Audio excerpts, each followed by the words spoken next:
एक बार भगवान बुद्ध जेतवन विहार में रह रहे थे। भिक्षु चक्षुपाल भगवान से मिलने के लिए आए थे। उनके आगमन के साथ उनकी दिनचर्या, व्यवहार और गुणों की चर्चा भी हुई। भिक्षु चक्षुपाल अंधे थे। एक दिन बिहार के कुछ भिक्षुओं ने कुछ मरे हुए कीड़ों को चक्षुपाल की कुटी के बाहर पाया और उन्होंने चक्षुपाल की निंदा करनी शुरू कर दी कि उन्होंने इन जीवित प्राणियों की हत्या की।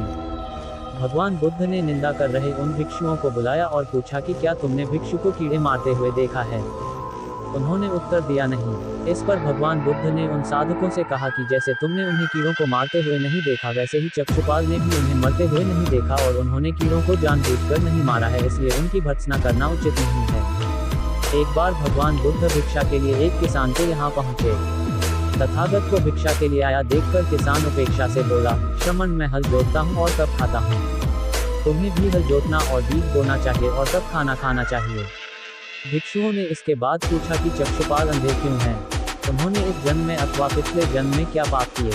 भगवान बुद्ध ने चक्षुपाल के बारे में कहा कि वे पूर्व जन्म में एक चिकित्सक थे। एक अंधी स्त्री ने उनसे वादा किया था कि यदि वे उसकी आंखें ठीक कर देंगे तो वह और उसका परिवार उनके दास बन जाएंगे।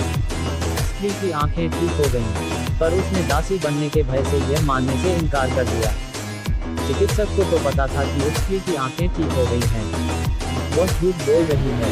उसे सबक सिखाने के लिए या बदला लेने के लिए चक्षुपाल ने दूसरी दवा दी। उस दवा से महिला फिर अंधी हो गई। वह कितना ही रोई पिटी, लेकिन चक्षुपाल जरा भी नहीं पसीजा। इस पाप के फलस्वरूप अगले जन्म में चिकित्सक को अंधा बनना पड़ा।